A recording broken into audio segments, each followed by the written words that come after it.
Assalamualaikum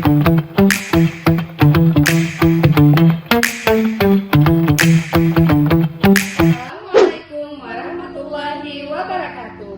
Selamat datang di podcast Samurai, santai bersama Maya Mengurai. Dengan saya Ayu Dan saya Dirna yang akan menemani sahabat Samurai selama 15 menit ke depan. Pada podcast edisi spesial kali ini kita akan membahas tentang Hari Kesehatan Nasional yang ke-60 yang mengusung tema Gerak Bersama, Sehat Bersama. Nah, hari ini kita kedatangan tamu yang tidak kalah spesial, selalu menebarkan energi positif, energik, milenial, dan fashionable tentunya. Pasti sahabat Samurai di rumah sudah pada penasaran nih. Mari kita sambut Dr. Senja Baiduri, SPA. Silakan Ibu.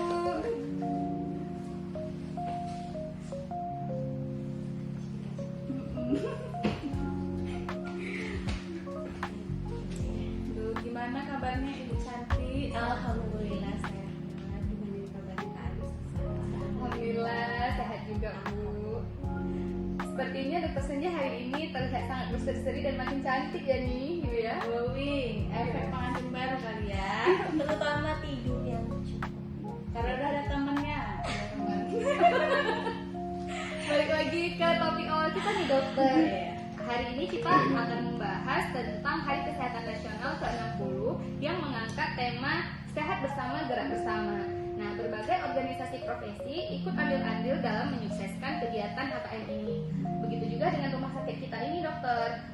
Menurut Dokter Senja, aksi apa yang bisa kita lakukan untuk menyukseskan tema HKM tahun ini? Sepertinya banyak sahabat Samurai yang belum tahu tentang aksi ini, dokter. Iya, jadi memang kan untuk HKM kita ini kan yang ke-60 itu kan ada temanya ya, bergerak bersama dan Sehat bersama. Nah, dari diri kita sendiri kita bisa melakukan ya, sebenarnya bisa dengan perilaku hidup bersih dan sehat, kemudian aktivitas fisik seperti misalkan jalan, senam, terus kemudian menggerak jalan santai, lebih mengutamakan jalan kaki dibandingkan naik kendaraan. Terus kemudian juga mungkin kita harus melakukan tes screening kesehatan, kemudian tes kebugaran juga.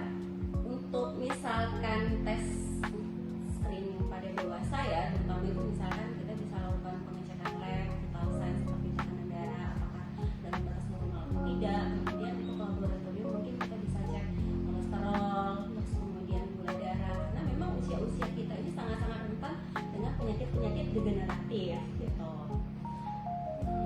Seperti yang kita tahu ya, sahabat Samurai, Dokter Senja SPA ini sebagai dokter spesialis anak. Nah, pengen tahu nih dok, kalau untuk anak, kira-kira yang paling penting itu screeningnya apa nih? Dimulai dari sejak dini itu. Jadi memang kalau untuk screening pada anak itu banyak ya, tapi kategori utamanya itu adalah pertumbuhan dan perkembangan. Nah, screening ini bahkan dimulai dari sejak awal lahir, setelahnya 3 bulan, setiap 3 bulan kita lakukan. Nah, untuk pertumbuhan sendiri kita ngeceknya itu berat badan, tinggi badan, sama panjang badan. Untuk perkembangan kita bisa lakukan apakah dari 4 kriteria aspek motorik ya, motorik halus, motorik kasar, kemudian personal sosial, dan aspek bahasa. Nah, itu kita lihat dari setiap 3 bulannya. Kalau untuk screening yang paling sederhana itu bisa dilakukan di bidan dengan KIA ataupun dengan SDI DTK ya, stimulasi deteksi tumbuh kembang anak, itu biasanya ada di puskesmas. Nah, itu dia. Kalau yang di dokter anak itu biasanya bisa Denver, kemudian CAT-CLAM ataupun CHAT atau MCHAT, nah itu bisa beberapa. Atau GPPH untuk anak-anak yang menderita gangguan pemusatan perhatian ataupun ADHD. Nah, itu dia. Sebenarnya kalau pada anak itu banyak ya pemeriksaannya, tapi kalau untuk tema HKM kita itu sekarang itu kan gerak bersama ya. Jadi kita tahu sendiri untuk sekarang era sekarang ini gadget itu sangat-sangat benar-benar mempengaruhi semua kehidupan kita. Bahkan anak di bawah umur pun sekarang sudah pegang gadget. Nah, untuk hal seperti ini kita harus mengedukasi terutama orang tua. Nah, kita sering kan lihat anak-anak tuh pegang gadget tapi lupa nih belajar, lupa bergerak, nonton TV. Nah, gadget itu nggak cuma hanya HP, game, tetapi juga screen time. Nonton TV itu juga termasuk. Di AAP sendiri itu disarankan bahkan gadget atau screen time itu hanya kurang dari 2 jam. dianjurkan. Nah, seperti nonton TV itu kan sambil ngemil, nah itu berisiko untuk terjadinya obesitas. Nah, kita tahu sendiri bahwasanya obesitas itu pada usia dini itu menimbulkan penyakit degeneratif seperti hipertensi, diabetes mellitus di usia nanti adult, di usia dewasanya. Nah, untuk tema kita ini sangat-sangat sesuai anak, jadi kita harus menganjurkan anak untuk selalu bergerak. Jadi mainnya itu jangan gadget lagi, tetapi main-main yang positif seperti main di taman, bisa aja juga main sepeda atau olahraga berenang. Kita juga harus mencontohkan, jangan kita main gadget di depan anak, nanti anak juga akan meniru. Jadi kita harus beraktivitas, misalnya kita ajak anak kita untuk nyiram bunga pagi-pagi, ya. Terus kemudian ataupun bereskan mainan, itu juga salah satu tema dari HKM kita. Ya. Wah, lebih detail ya dok ya kalau tentang anak ya dokter ya. Sangat berguna nih untuk sahabat samurai yang emak-emak nih tentunya. Mama-mama muda Iya. Seperti yang kita ketahui nih dokter Senja ini kan punya hobi masak ya dok. Jadi minta tipsnya lah dok untuk bunda-bunda, resep-resep yang tinggi nutrisi, yang sehat untuk anak-anak zaman sekarang.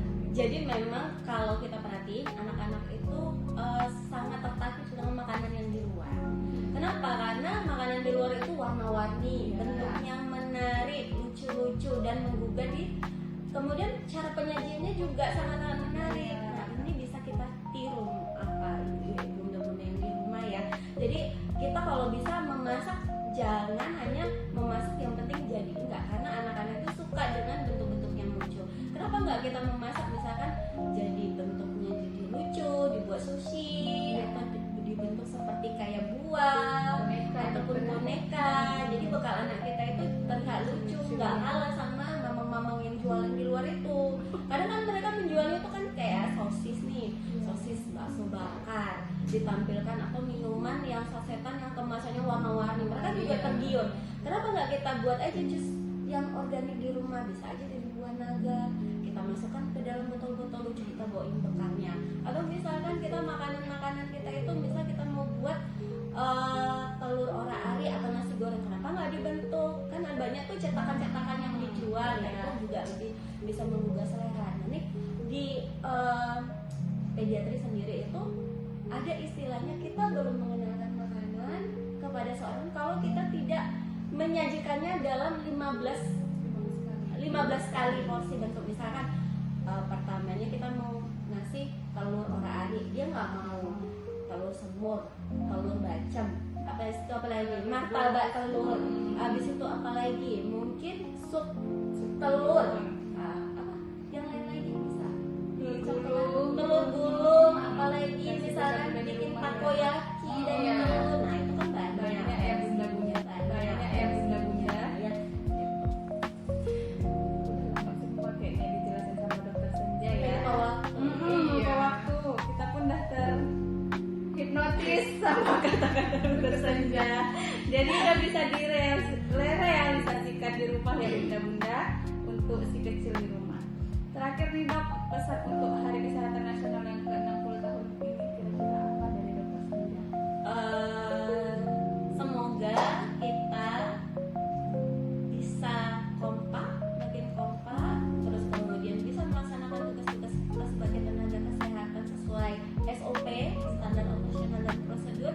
Dan kemudian kita sebagai generasi milenial, ini kita diharapkan dengan tantangan kemajuan zaman, gadget, kemudian internet yang sangat-sangat maju. Jadi internet dan gadget itu adalah pisau yang bermata dua. Kita bisa memanfaatkannya untuk kepentingan kita, tetapi bisa juga menjadi bumerang untuk kehidupan kita dan anak-anak generasi kita. Mungkin itu yang bisa saya sampaikan untuk podcast samurai kita yang sangat-sangat kreatif. Terima kasih. Iya, terima kasih dokter.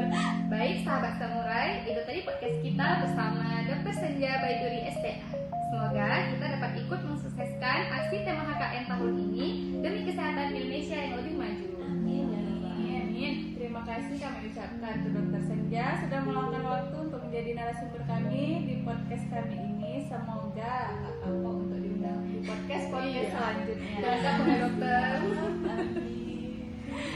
Baik sahabat samurai semua, kami Dumai, Duo Maya, Pamit undur diri. Sampai jumpa di podcast selanjutnya.